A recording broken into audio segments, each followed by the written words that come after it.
Hi, I'm Courtney. And I'm Brienne. And you're listening to Just Haunted House Things.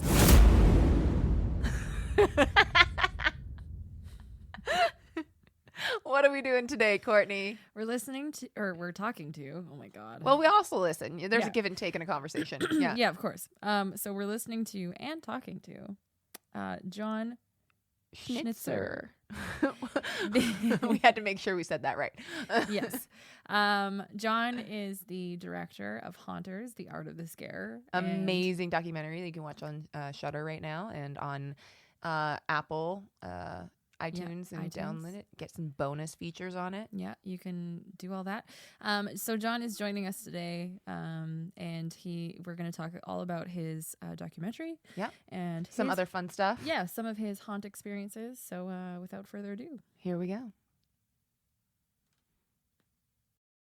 No, I was about how you guys got that comment from that listener who said you meandered too much, and how on Haunters, you make something, you're gonna get feedback. Oh yeah, it's gonna tell you stuff, and that's fine. It's like totally cool. I mean, yeah. I know when I watch something, I say something, but it's one of those things where it's like, it's always a trip to see what people say. Like if they say something like, well, I watched it out of order first, and then I saw it in order and wished I hadn't. And I'm like, okay, well, you just saw something out of order, and now you're saying that you were looking forward to it, and then you're saying that you didn't like it when you finally saw it. I'm like, Who looks forward to something, sees it out of order here and there, and then sits down and watches in order to then write a very lengthy complaint? Yeah. Like not a short complaint, like a lot. There's some people who wanted to complain or say they don't like something. That's fantastic. Go for it. Totally. Your opinion's valid. Yeah. Go for it. I wouldn't say it's valid. I'm just saying your opinion is an opinion. To them, it feels valid. You're allowed to have your opinion. We're all allowed to scream into a void. Now, here's absolutely. The thing. If you message me weekly, monthly, yearly to tell me the same thing, one dude, I finally replied. I was like, okay, this is year 2 of this. Oh my God. Year 2, what? Every month you have told me how much you hate my movie. Oh I want to tell you, I am listening to you. I've heard it. You sent it to my email. You posted it on my Facebook. You sent it to my Instagram. You sent it every way you could, except I'm looking for the messenger pigeon, has yet to arrive. So let me just tell you, you've never said anything new, by the way. So when you complain about something, unless you're going to find something new, a Shyamalan twist to your argument, unless you've got some hidden treasure, unless you've got some really great, like, okay, every time this guy complains, he's got something new to bring to the table. No, it's always the same thing. I'm like, this is exactly what it was like every morning before I went to school. My mom, where are the keys? Where is your this? Where's your... Okay, I get it. I understand. This is your mantra. You need to stop telling it to me or develop something more interesting. And let me just review your argument. It's lazy, it's repetitive, and it never fucking ends. And I didn't sign up for it. I didn't sign up for your argument. I heard what you said multiple times. I get it's memorized. I could recite it in a monologue. My God. I mean, there's the best were the Q&As, because at Q&As, like people my just God, start screaming at each other over that, like, and yelling, and I was like, "Whoa, passionate! I love it." Wow. There's what?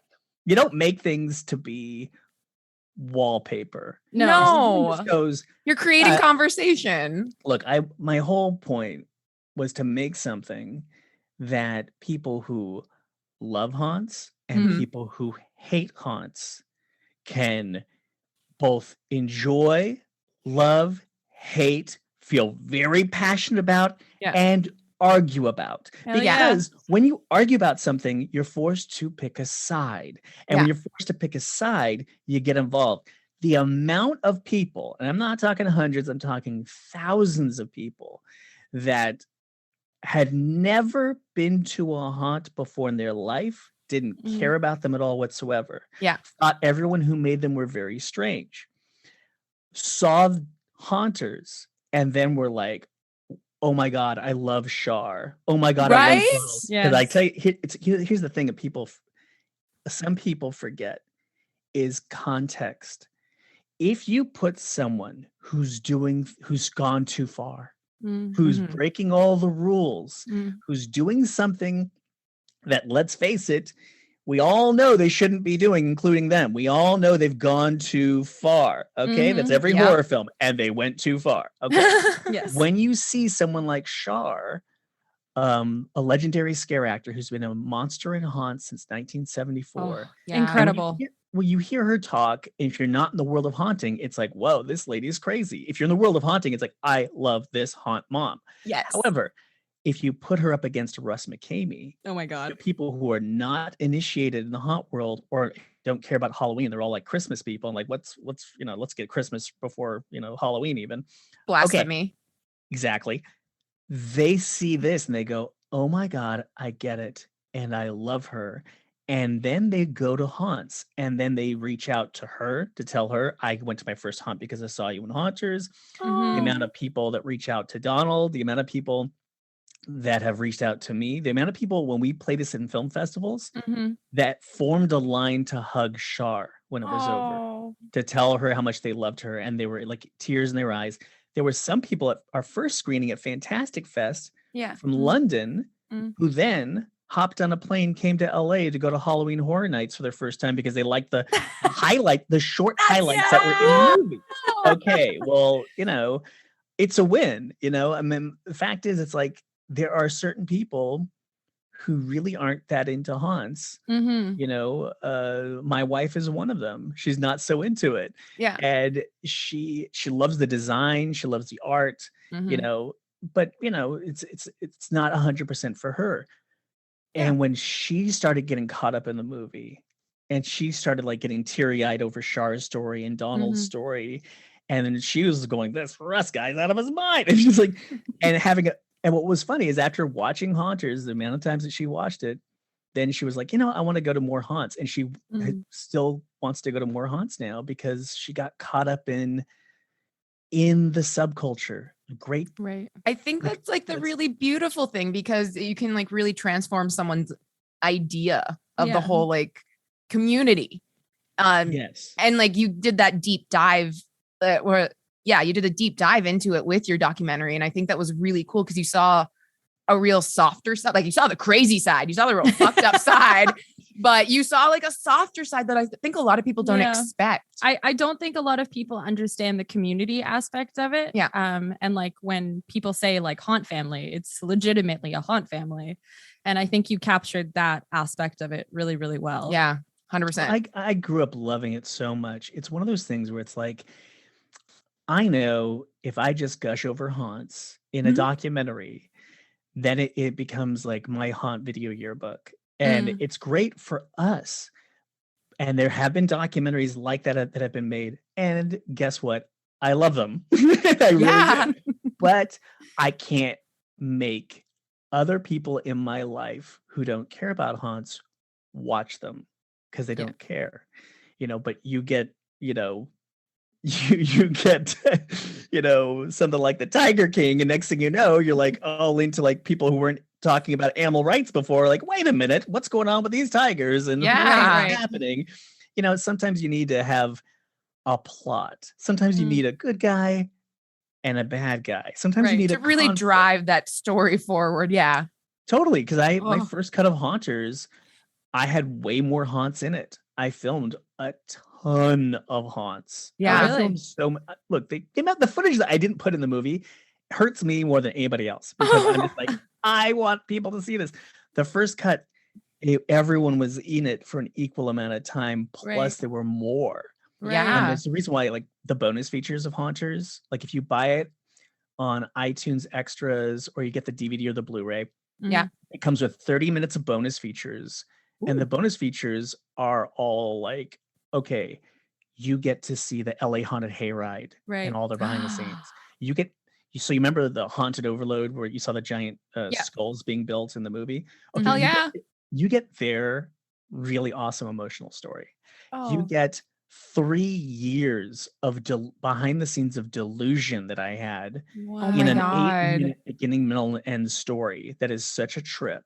You also have like there's a whole thing on Blumhouse doing the Purge live Fear the Night, where they teamed up with Blackout to do it. Oh, nice. And you also get the origin story of Blackout. Like, this is the true origin story of Blackout. That's not even in the movie, the Blackout documentary. Right. Oh my God. And we have all of that too. Yeah, that's one I definitely wanted to like hear more about was Blackout. Was Blackout. Yeah. Oh God, I love And the thing about Blackout is they just kept getting compared to McCamey Manor all of the time before my movie came out. Brutal. And what I kept noticing was, boy, they put themselves through Blackout. And yeah, put themselves through McCamey Manor.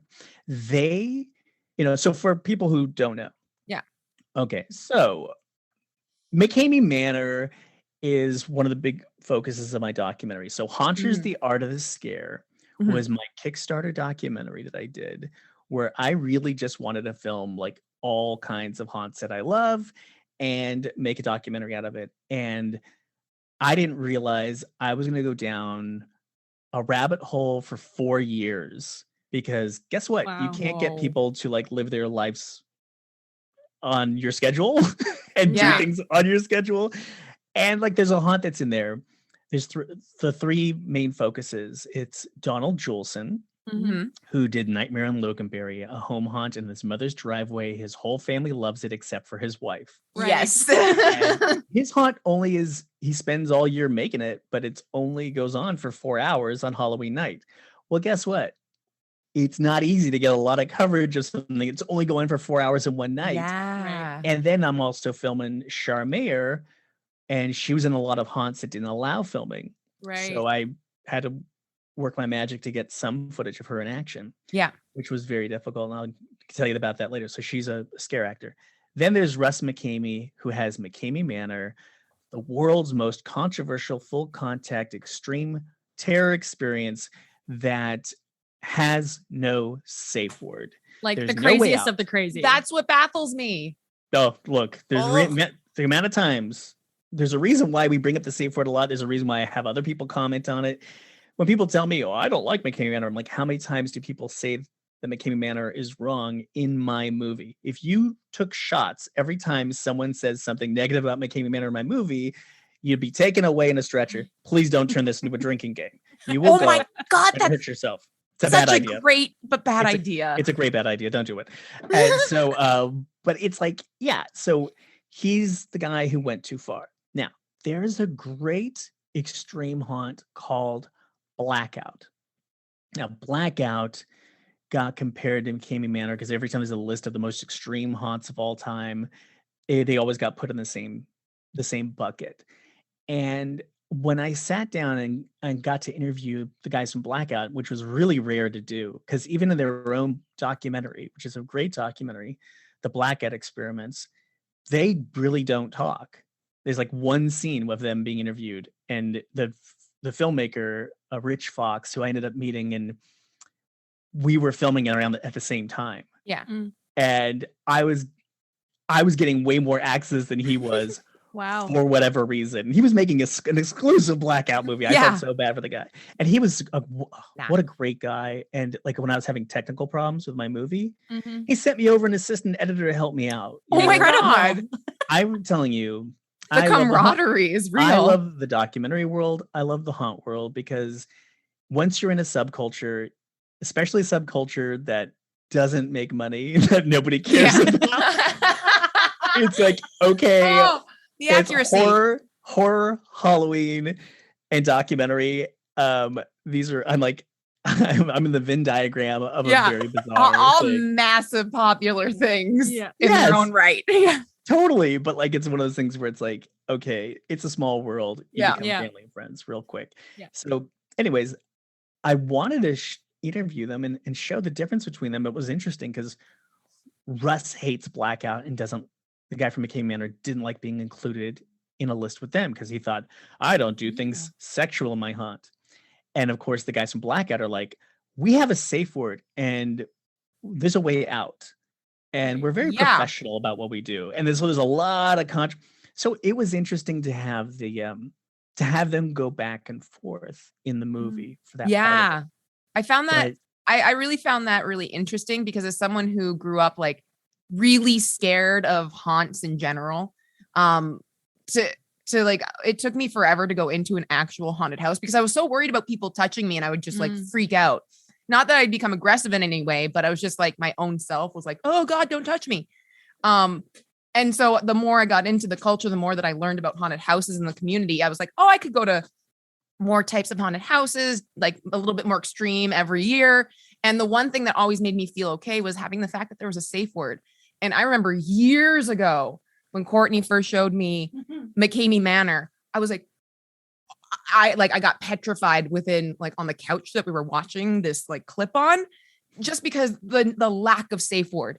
It made everything too real, too psychotic, too intense mentally. Like, how could anyone willingly put themselves through that, like without having any type of safety net whatsoever? Even if it was just a single word.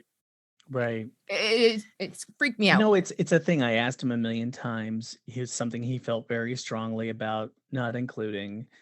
I asked him about, you heard some of the times I asked about it, but I asked him, I don't even know, hundreds of times. I just kept saying, you really could have a safe, because like with no actors in there at all, with nothing happening at all, just teenagers at one point they had. At one point, and they were such nice kids. Those teenagers were so sweet. They seemed happy. They were really nice kids. And it was not like that kid Freddie who said, when I get home from work and after I finish my homework, he said, and after I finish my homework, I then think, what am I gonna get to do at McCamey Manor this weekend? Okay, this kid, when after he gets home and finishes his homework, that's when he starts to daydream about what he gets to do. Okay, honestly, all right. Those kids were so sweet and so nice. And look, it's a trip. McCamey Manor is like, I feel I was there in a moment in time. Yeah. And where I was able to capture something that nobody else captured. And you only saw a sliver of what I captured. Right. You only saw a little bit, because honestly, if the whole thing could have been only on McCamey Manor, and it could have gone, I could have had episode after episode. It could have been hours and hours and hours of stuff, because there's so much fascinating stuff that happened. Well, 4 years for like a haunted house that runs they run all the time, don't they?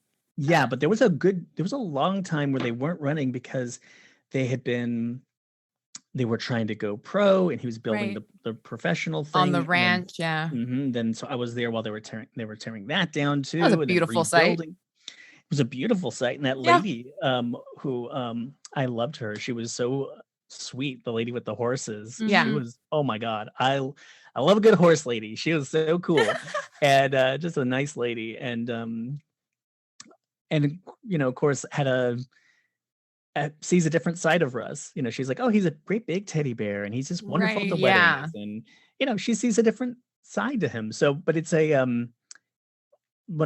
sometimes things take years, because it was just like, even when I was there, I was like, so when do you think your haunt will be rebuilt? He's like, maybe a year or so. And I'm just like, oh wow, that's right. Yeah.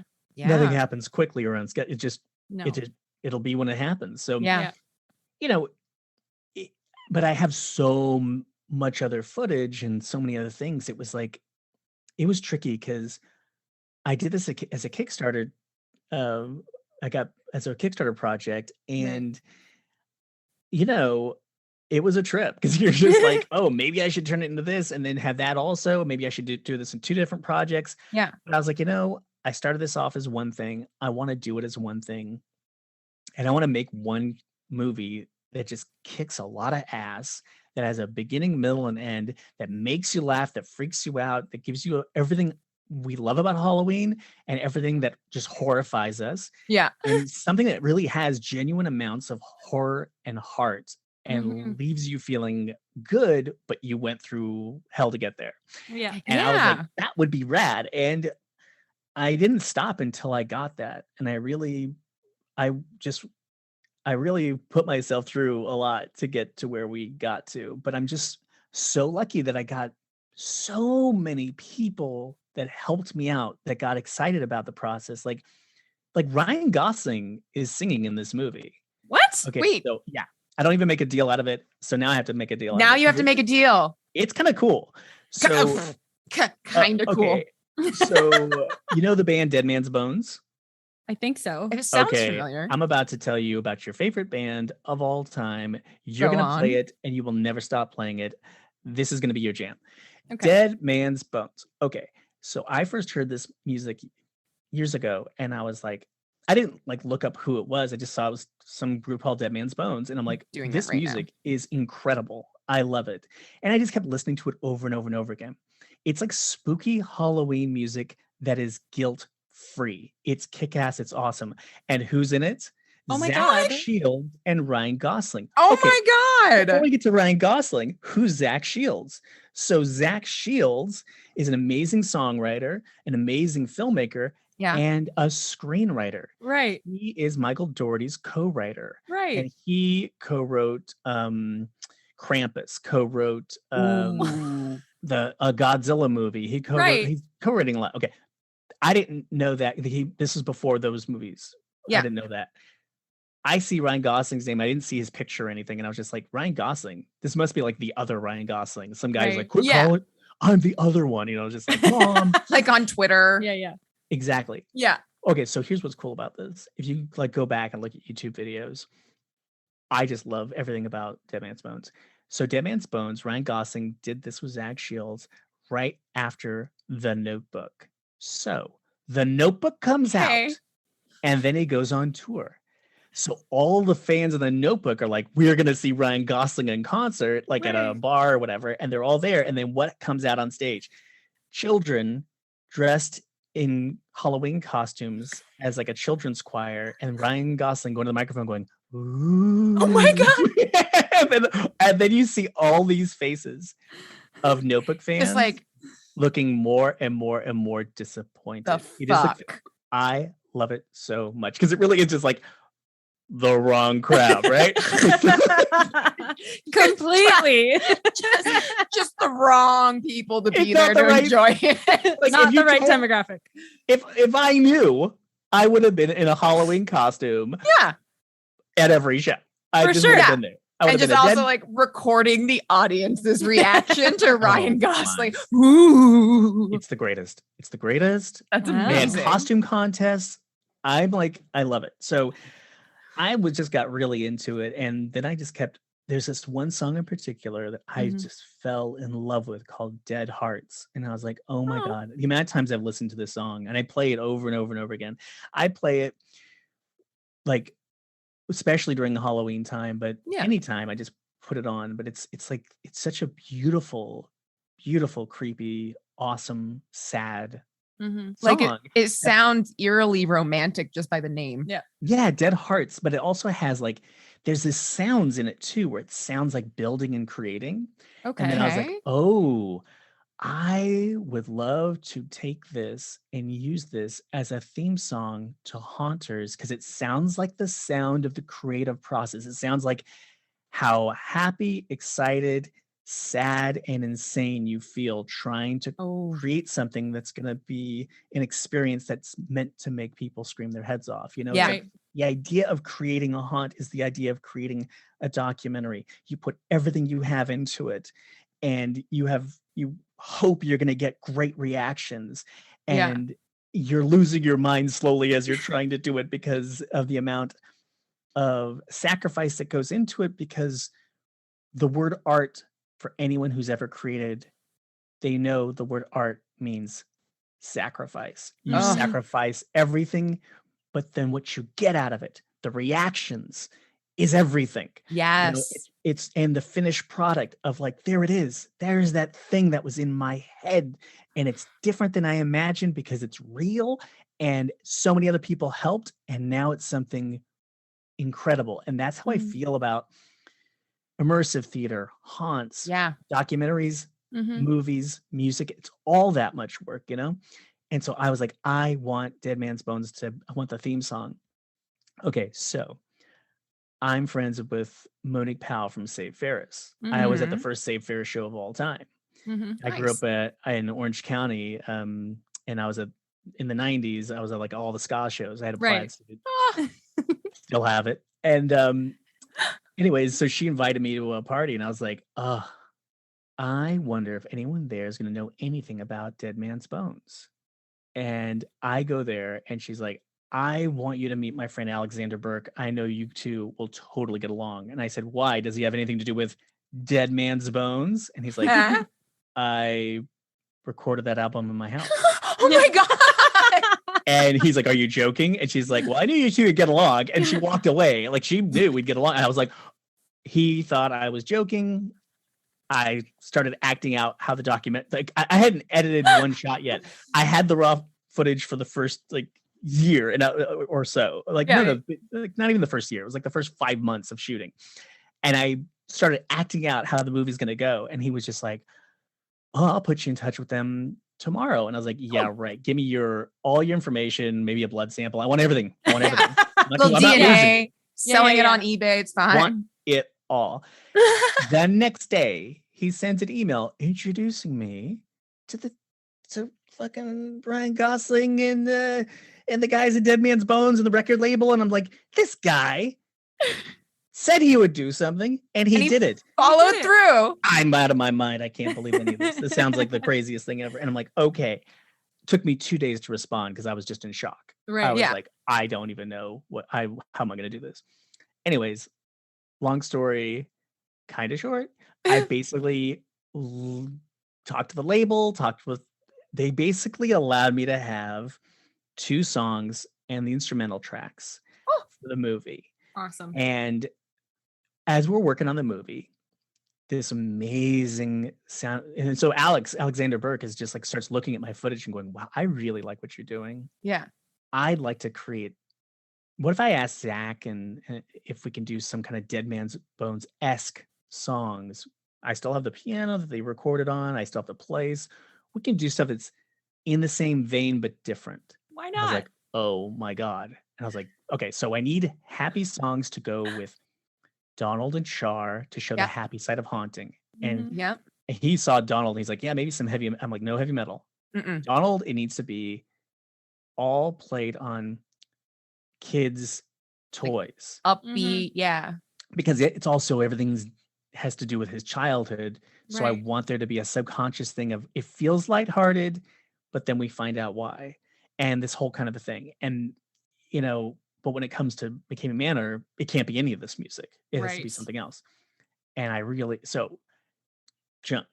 Alexander Burke's totally on board. Yeah. And in his studio is a sound mixer who's incredible, who also like mixed the end song to the first Lord of the Rings movie and has worked with everybody. So he's in there and he's like, I really like what you're doing here. I'd love to help out. I'm like, I can't afford you. I can't afford anybody. And I was like, look at what I raised on Kickstarter. I went beyond my goal and I really wasn't asking for much. Like, I really don't have that kind of money. Yeah. And he's like, I just want to help out. And he ends up helping out for years. Okay. Honestly, it's amazing when you meet the people that you're supposed to be doing stuff with. Yeah. Things just happen. Yeah. And anyways, I started listening to the soundtrack of Room 237. I bought it on vinyl. Room 237 is that documentary about everyone's conspiracy theories about The Shining, which I love. And it's made by the director, Rodney Asher, who I just think he's just incredible what he does. He did The Nightmare, which this is one of the scariest movies I've ever seen in my life. Have you seen this? I haven't seen it, no. Oh my God. When you watch it, crank up the volume.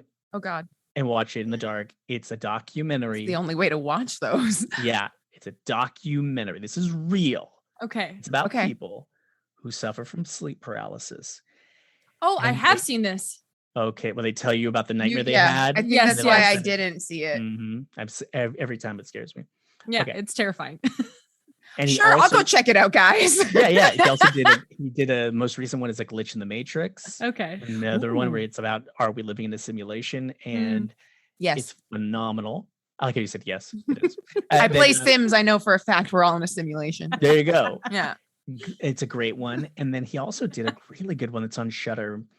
It's meant to be like the first episode of a series. I want him to have this series so badly because I would just watch it as many times as I've seen this episode already. I've seen his episode that he's done 40 times. It's called Primal Screen. And That's on my it to is- watch list. Yeah, it's really short.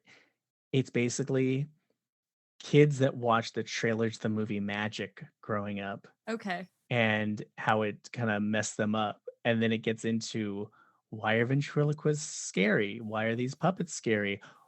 What are the origins of ventriloquism? Nope. And it starts getting darker and darker and creepier. It's a great double feature to watch that and then watch Magic right after.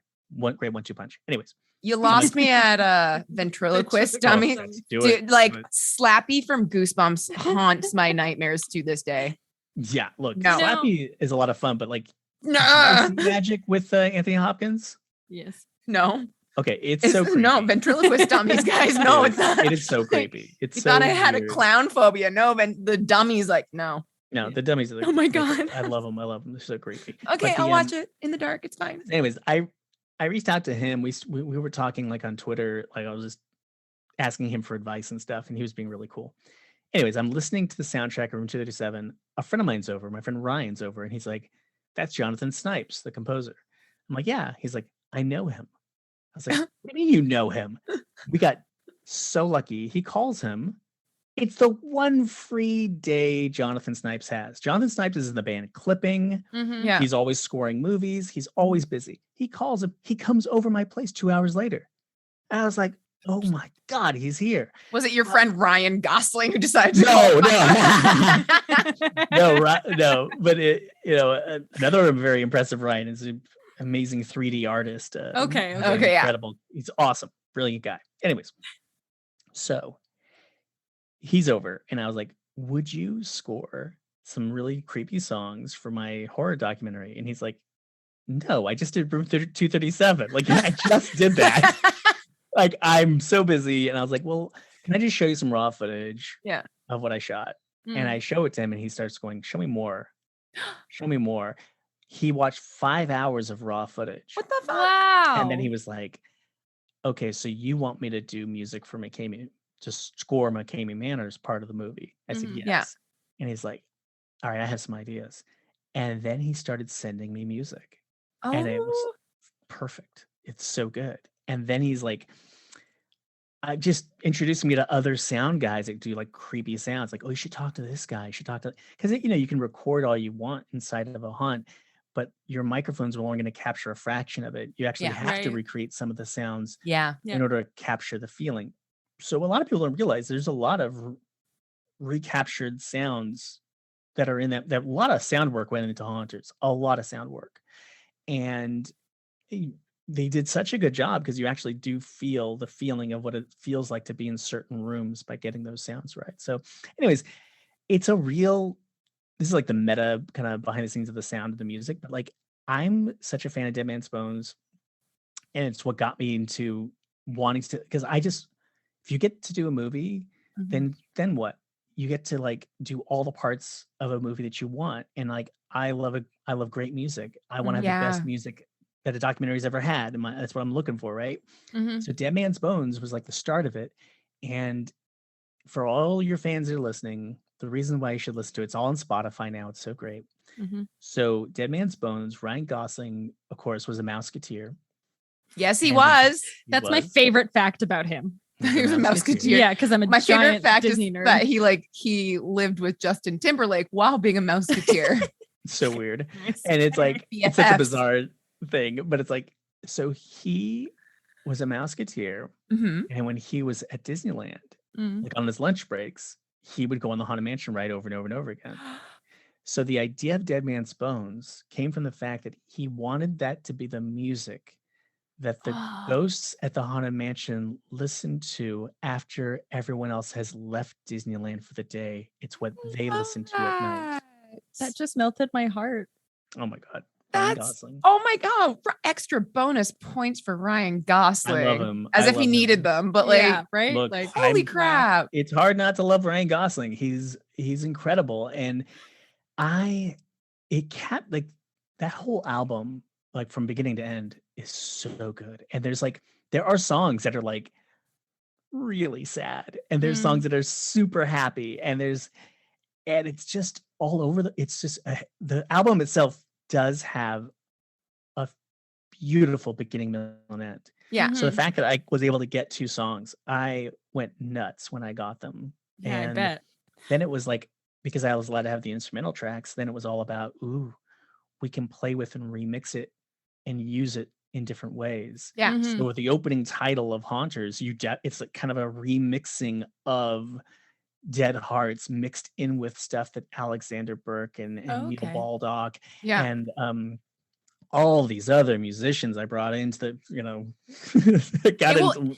It Yeah, created like a awesome. real, you're absolutely right with the music. Like it created a really nice contrast. So like while I was watching the McCamey Manor stuff, I Mhm. would feel like rage and just sadness for the people who had to endure it and like empathy for his wife. And I'm like, but why are you letting him do this?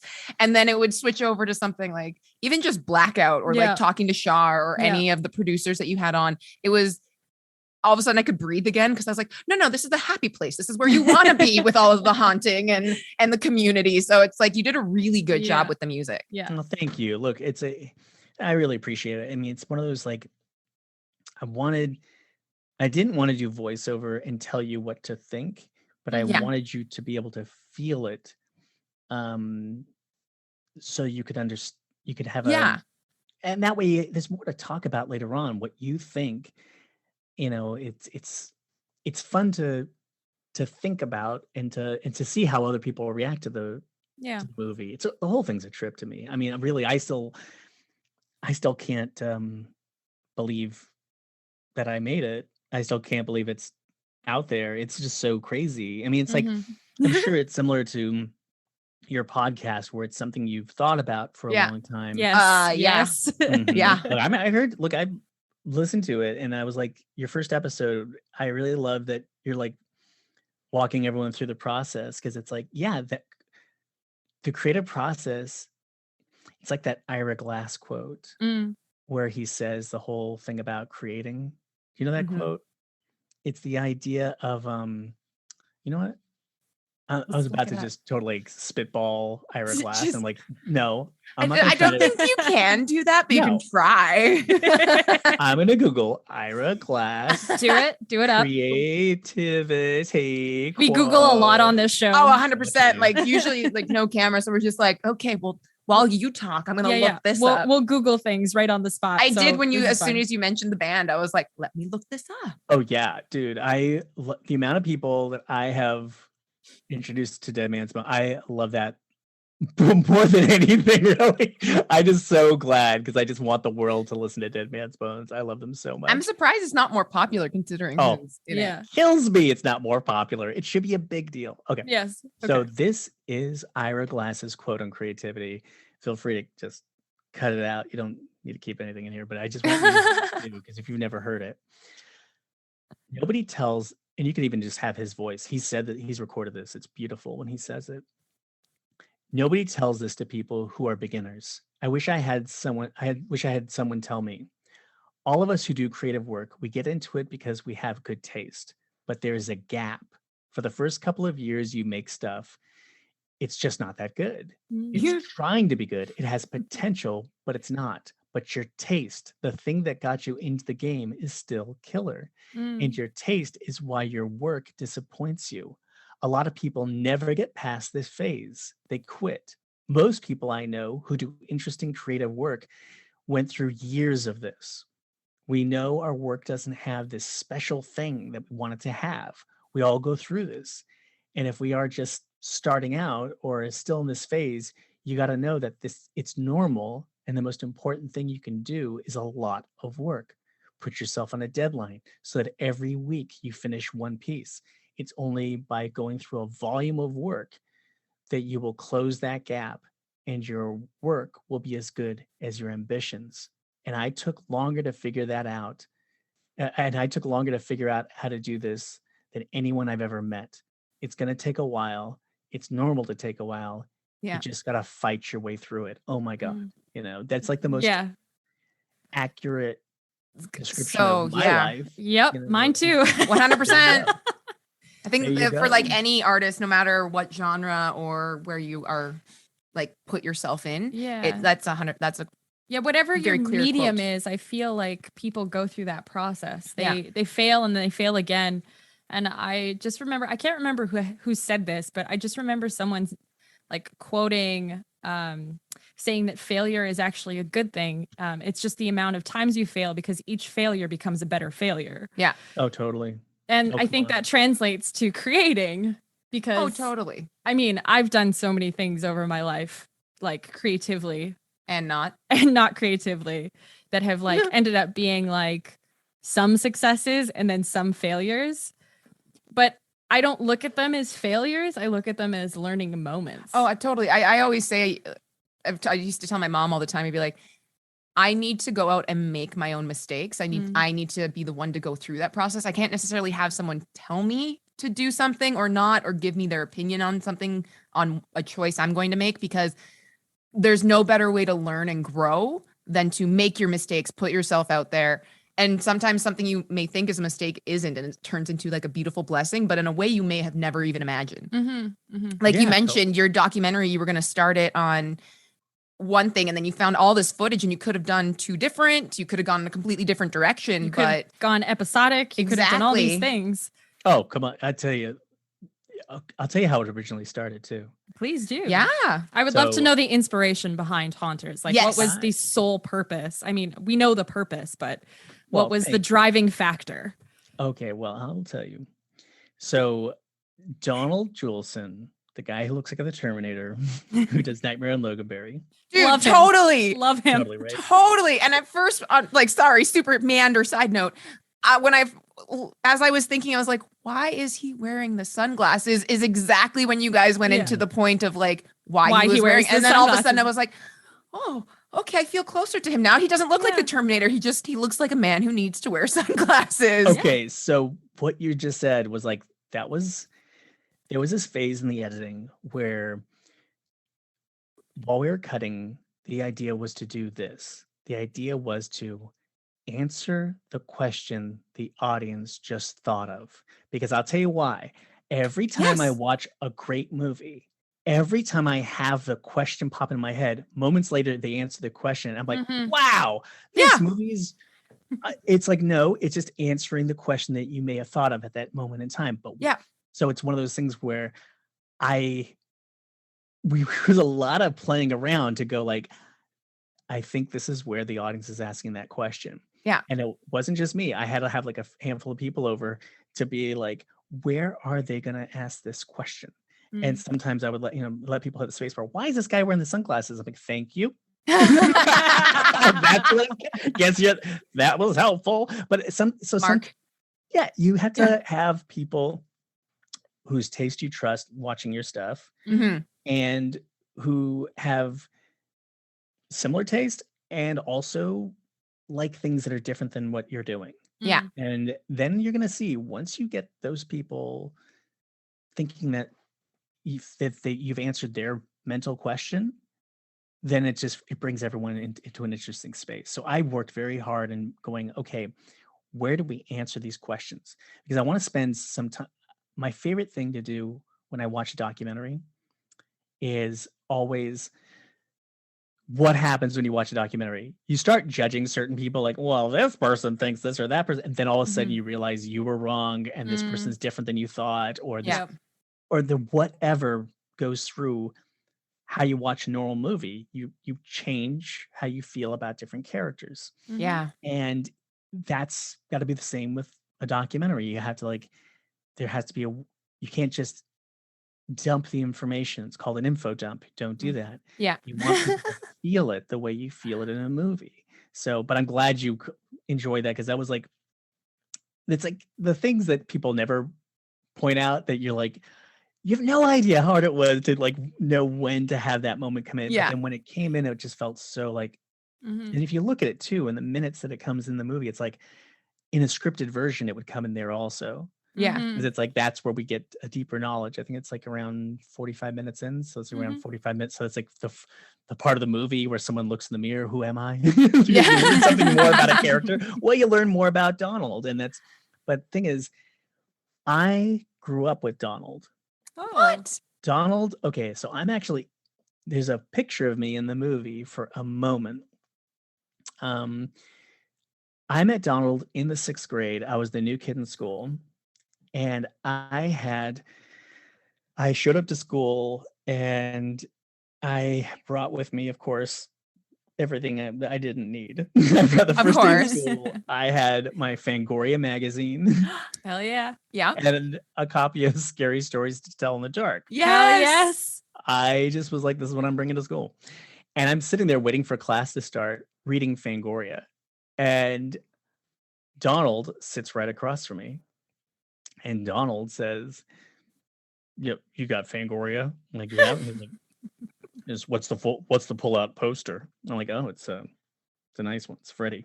I pull out. He's like, "Oh, it's a good one." He's like, "Oh, that's really cool." And we start talking about Pinhead and Freddy, and we're just having all this great conversations. So just to let you know, at this time, this is young Donald.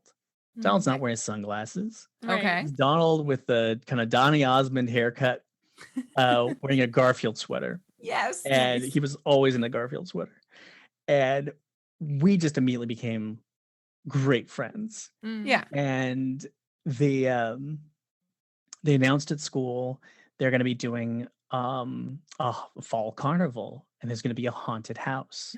And if we need volunteers, and we almost threw our arms out of the socket. Throwing our hands in, like, yes, we want to help out with the haunted house. Use me.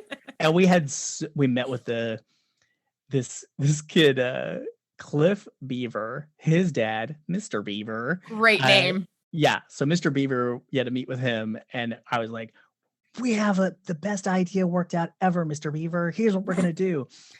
Donald's going to be in his dad's military outfit, like that he wore in Vietnam. Yeah. And he's going to wear like a gas mask, and he's going to be covered in these fake rats. He'll be in the corner. I'm going to be around the other side. And what's going to happen is he's not going to move. They're going to walk towards me. I'm going to jump out as Freddy. Oh, God. With the claw and do my laugh. And then once they get freaked out by me, then he's going to go, get up and like hold up the rats at them. And then I'll jump out of the way, and then I'll spray them with a squirt bottle, and that'll be it. And he's like, well, we have to end with you guys. This is the most elaborate thing. Clearly. Yeah. Who's planning this? And he's like, so we'll end with you. And the high school kids started coming through later in the day. And when the high school kids came through, we scared them so bad that to get away from us, they broke through all the cardboard. The whole maze is falling apart. And like, well, you guys ruined it for everybody. I'm like, yes, we did. We scared people so bad that we shut it down. One can say you blew the roof off the place. Boom. It was so good. And it was like, so afterwards, we got on our bicycles and went to the movie theater to see the Tom Savini remake of Night of the Living Dead. Nice. And that's how we ended one of the greatest days of our life. That is amazing. It was amazing. So he had me over his house growing up. Yep. And one time I went over there and his brothers were there. And they were wearing, in September is the first time I went over there, and they were wearing werewolf masks. And I thought, oh, they're going to surprise Donald. What I didn't expect is for them to tie us both up, throw lawn darts in the air at us, duct tape us, and totally attack us. Oh my God. I went home completely with just roughed up. And my parents like, what happened to you? I'm like, well, Donald's brother came down the stairs wearing a werewolf mask. And as I'm talking, my dad goes, okay, all right. Like, I'm full of shit, obviously. Like, well, it's not my fault. I come from a huge family of liars. They raised them. They're all lying. And they're just like, well, he's just lying again. I'm like, well, I didn't. Anyways, so fast forward so many years later, I spent my Halloweens in Los Angeles. I lived for years in West Hollywood, so I lived right by like the greatest Halloween party of all time. Right. Oh my God. And I go to haunts all the time. And Donald just told me, yeah, I do been doing a haunt with my with my family. Yeah. You should come. I'm like, That's the last place I want to be with your insane family. No, thank you. I do not want to get tied up again. I've been arrested on Mother's Day before. And that's the truth. The knocker on the house says the nut house. And they're not like, it's not to be ironic. It's like they're telling you. This is crazy. A warning. It's totally like it's an FBI disclaimer at the beginning of a videotape. Like, there's a warning now. We're telling you what's going to happen next. So I was like, no, I'm not going to go. This is not appealing to me. And year after year, he's like, I really love it if you would come. I'm like, well, I really love it if you know that I'm never going to go be around your family ever again. So Yeah. how about that? Enjoy that. And then my mom calls me and says, you know what? We went to the haunt and it was wonderful. You have to go. And I was like, all right, fine. So then I go and then I see it in action. Yeah. And I'm like, oh my God, this haunted house healed a dysfunctional family. It brought this family together and it completely changed the way they relate to each other. Yeah. For the better. You think about it. It's like most families have their issues. Facts. And yeah, it's just the way it is. And this is something where it's like they're not getting together every year just to have a meal and try to get through it. They're going through the creative process together. Yeah. Donald's in charge of planning, but then they have to bring their own thing to it. They're part of construction. They're doing so many things to it. And it really brought them together. And I got very emotional when I saw that happen. And I saw them like hugging each other. And I was just like, I just didn't know that any of this would be possible. It was a real mind-blowing experience for me. And I thought, oh my God, this needs to be a documentary. And then I just kept thinking about all the other haunts that I go to and I love. And then so there's another thing. Across the street from Donald is another haunted house. Oh, really? And they're incredible. And I was like, oh my God.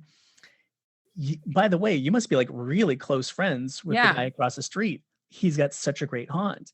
He's like, are you kidding? I've never talked to that guy. He's the competition. I was going to say, it's either like you guys are best friends or you guys are just like complete rivals. Mortal enemies. You have like to understand the Montagues and the Capulets. This is a street in Orange County, right in walking distance from La Madera Elementary School, where we put on our haunted house together. Yeah. They are on a very sleepy cul-de-sac. There's nothing going on there. Okay. This is it. This is the one thing. There are one street where nothing is going on, but two haunted houses. Oh my God. And I started interviewing Donald about them and them about Donald. Yeah. And it was hysterically funny. It was the greatest thing ever. And I was just having way too much fun. And the footage is like, I made me laugh so hard I was crying.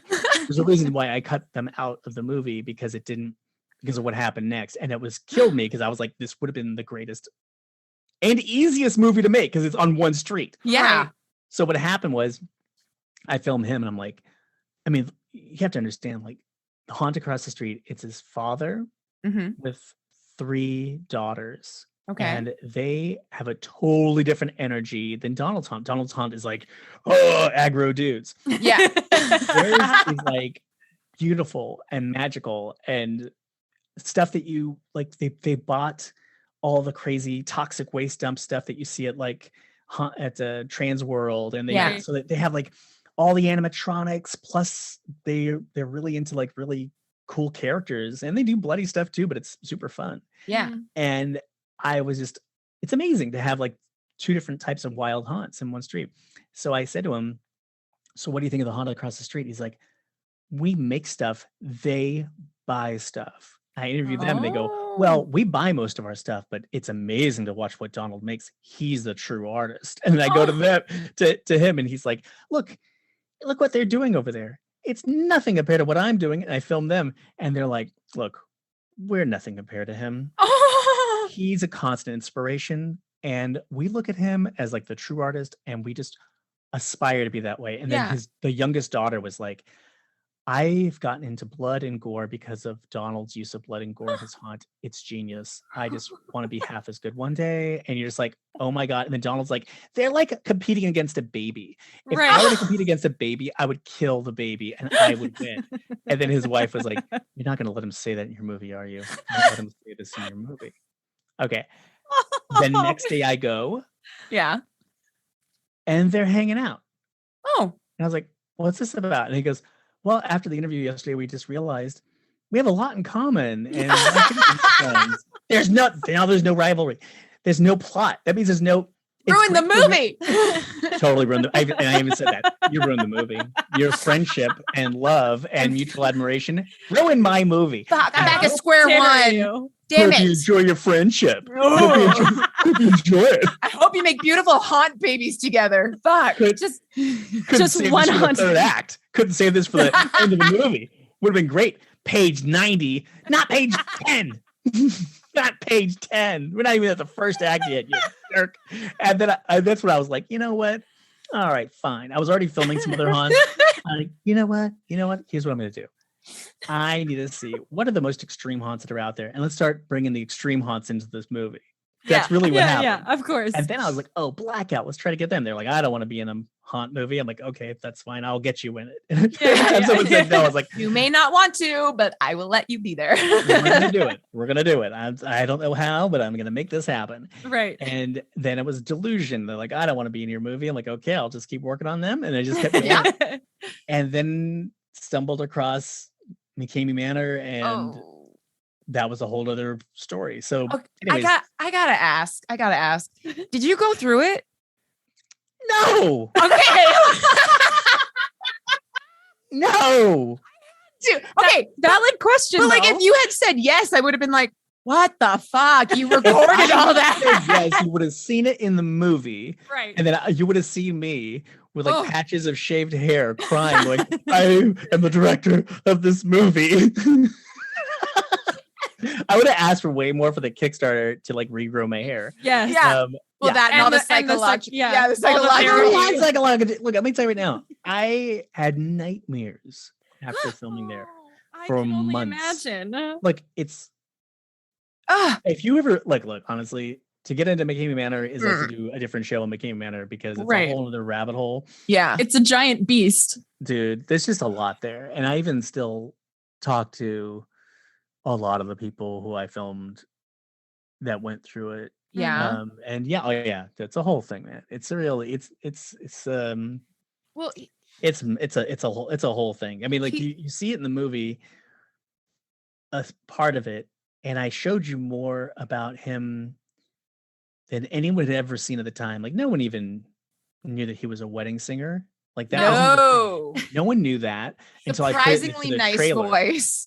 That part made me laugh so hard, by the way. I was really uncomfortable because I was like, I don't know how to feel about this because he's got a really nice voice. It's like, but you are a psychological like sociopath. He's got a great singing voice. But I told him like when I found out about I was doing a lot of research to find out as much stuff as I could. Mm-hmm. And I had to do a lot to win him over to let me film because he did not want me to film any of what I filmed. Right. Or show any of what I filmed because I'm showing exactly, this is him while he's filming. Here's what's going on because he's only showing with a wide angle lens, in an extreme close up, whatever he wanted you to see and nothing else. He edited his own videos to put out there. So there you go. So you got what and so he the whole point was to not have someone like me show up and film stuff. Mm-hmm. But I'll tell you one thing, there's a whole process, but I'll tell you one thing I said. I told him very early on, I said, I really want to show you singing at your weddings and then do a split screen and show the crazy shit that you do at McKamey Manor. And while you're singing, and he was like, oh, that's a great split screen moment. I'm like, isn't it? It's like a De Palma movie. Like, and here you go. And he was like, oh my God. He's like, but how am I going to come off? I said, I'll tell you how you're going to come off. People are going to go, this guy's nuts. That's how you're going to come off.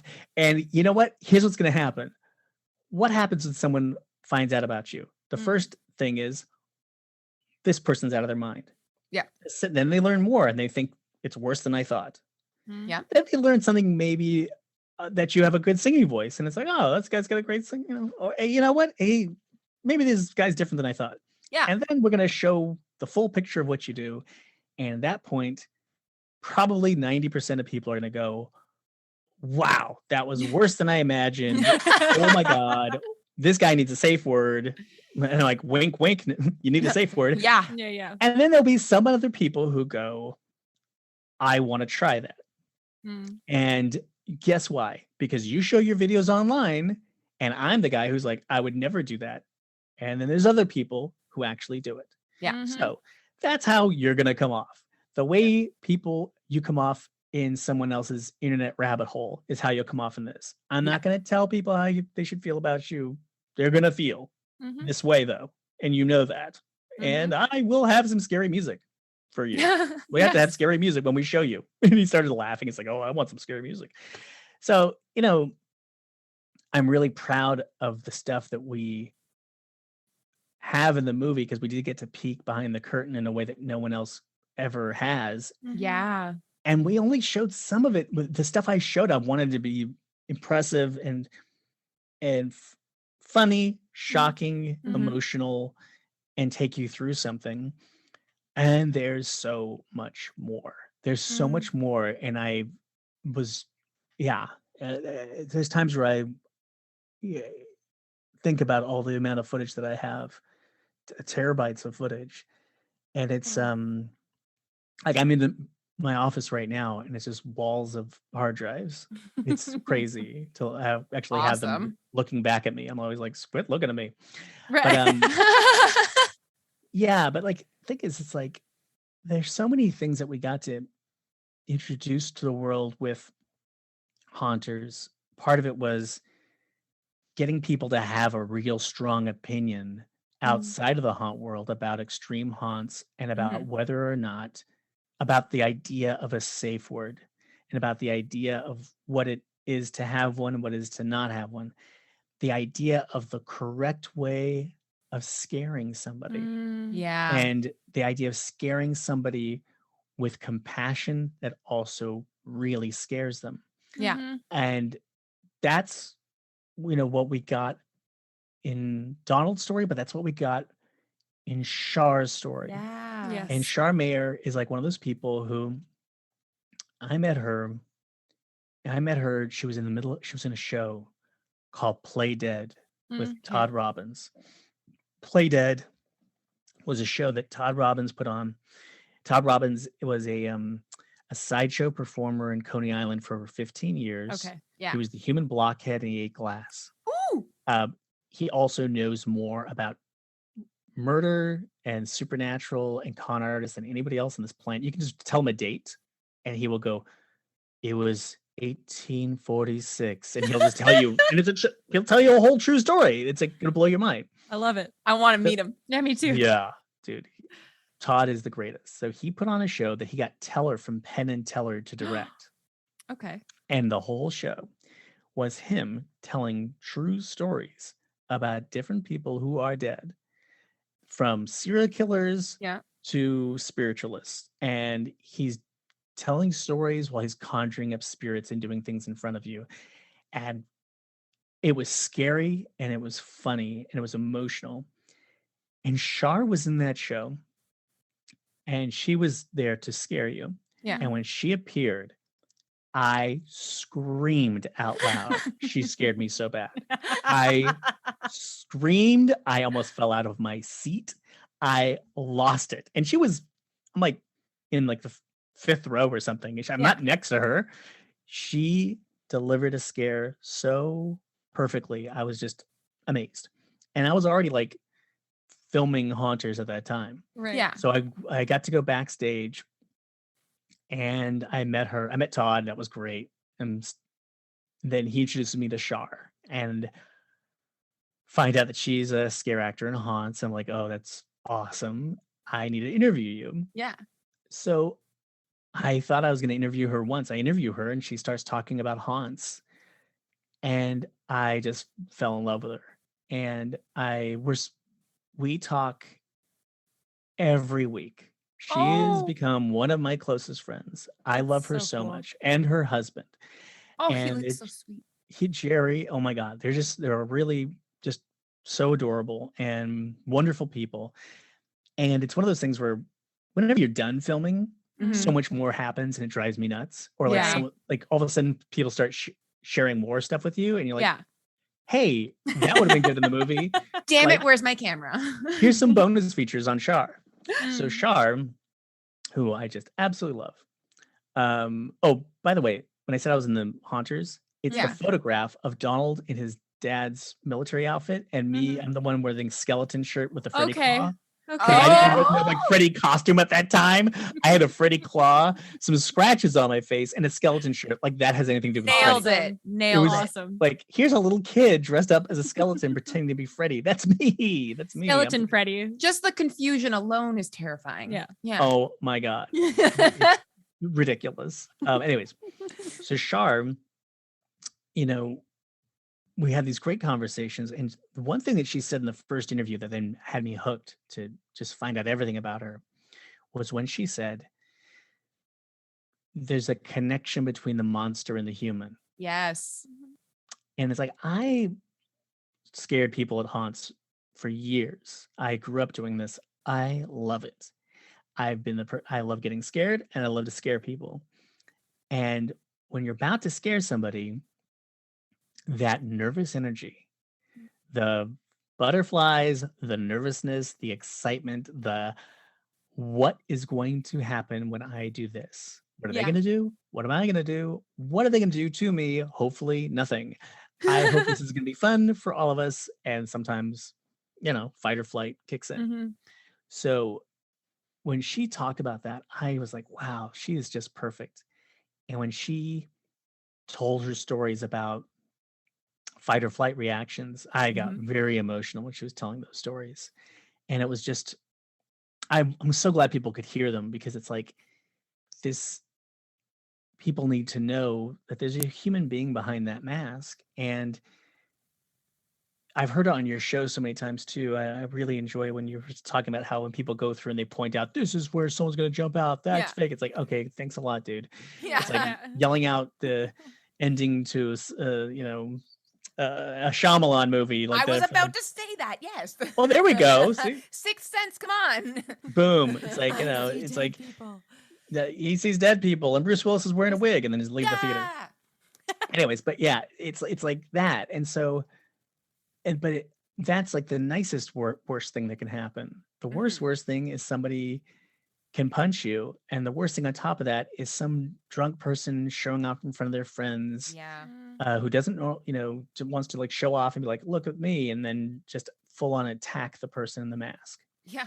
And they don't realize what they're doing. So it's I don't know, I was so happy to get her story in there. But there's this other guy that's in the movie, Craig, the big guy who's not a haunt fan. His lower thirds says, I don't really pay attention to like what people's lower thirds are. Like some people think, why was this person's lower thirds whatever? I'm like, I don't, because honestly, because I needed to put something there. Leave me alone. But with him, I was like, Craig, not a haunt fan. It's going to say not a haunt fan, because that's the first time I met him. I was at my nephew's birthday party. And he's like, I hear you're doing a documentary on haunts. I'm like, yeah. He's like, hi, I'm Craig. I'm not a haunt fan. And I was like, okay. Thank you for volunteering that information. I know. I was like, well, why aren't you a haunt fan? He's like, because when I went through a haunt, I got so scared, I smacked and hit this kid in the face, and their mask came off, and I saw it was a little girl.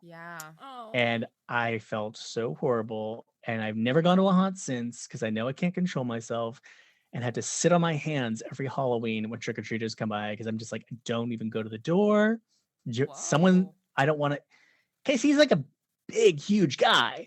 And he really can't control those reactions. So, I think that's just fascinating. And I really liked him because it's like, well, he knows not to go.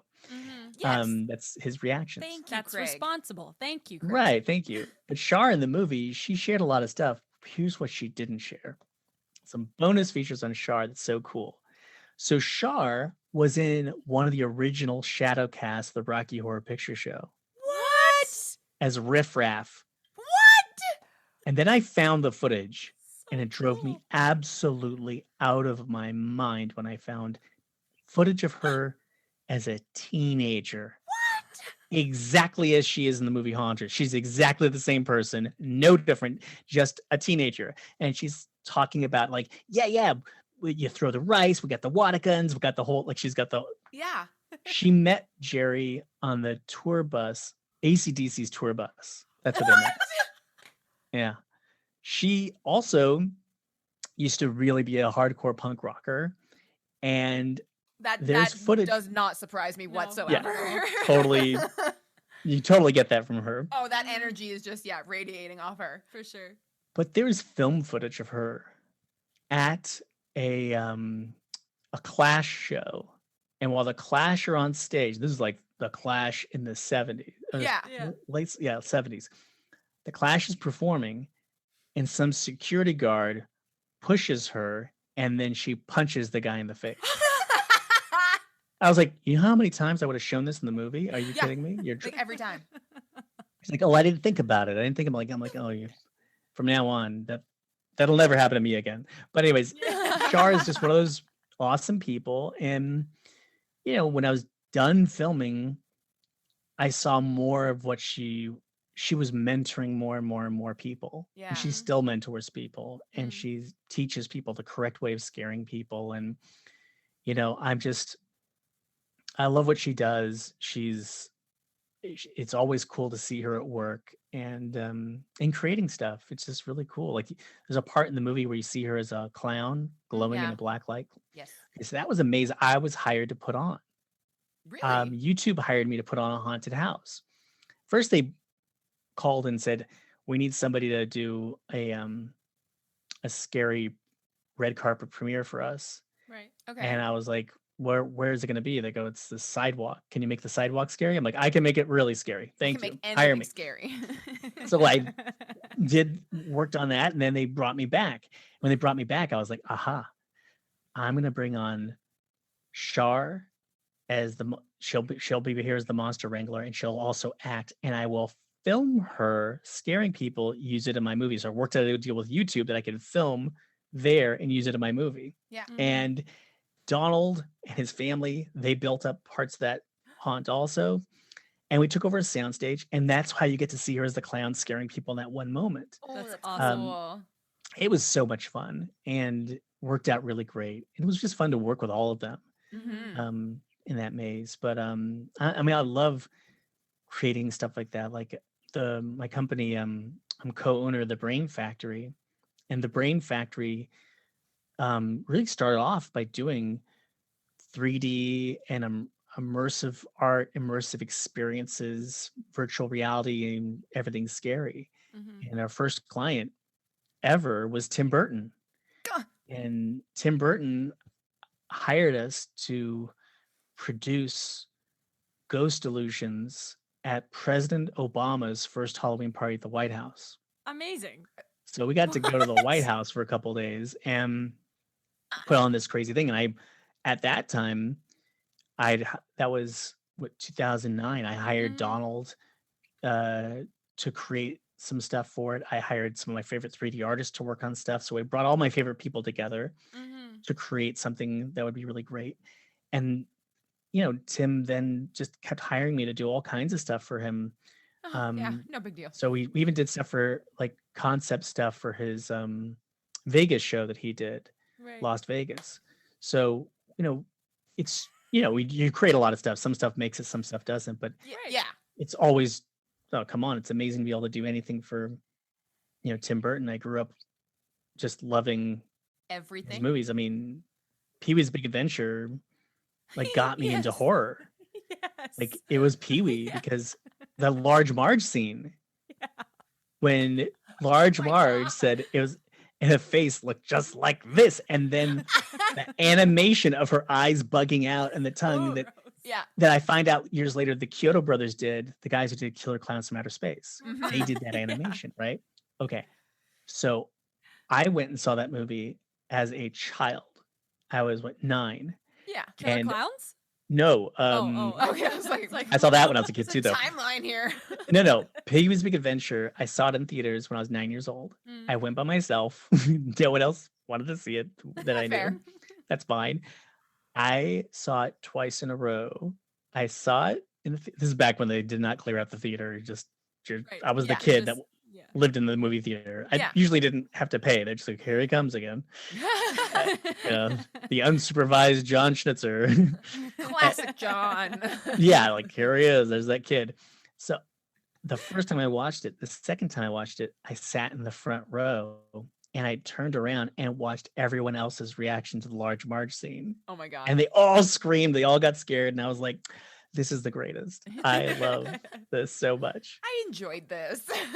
It was great. It is like, I know, I was just always into Halloween and everything scary. So it's like, there's nothing like scaring people or getting scared. It's like, it's the most dramatic, fun.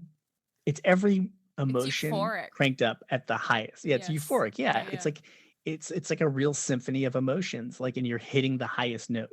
Yeah. That's what's fun about horror and Mhm. Halloween. Is like, and it's an agreed thing. Like, okay, everyone's gonna be into something a little dark, a little creepy, more than usual, and everyone's gonna be more creative than they Right, usually yeah. are.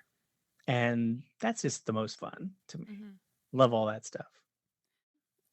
If people want to find you on the internet who haven't already found you on the internet, where can they do so? Okay, you can go check out thebrainfactory.com, thebrainfactory.com. That's my company website, which is really fun. You're going to find some crazy stuff on there. You're going to see stuff from my virtual reality project, Flatline Experience, where you go through someone's near-death experience in virtual reality. I've heard of You're going to this see experience, stuff from the Great Obama movies. Halloween party on there, and some Tim Burton stuff on there. There's just really cool shit on there. Awesome. Not a lot of what I do. Some things I'm not allowed to even ever share, and some of it I finally was allowed to share, and I'm like putting it on the website. So thebrainfactory.com. If you want to know more about where to find Haunters, hauntersmovie.com.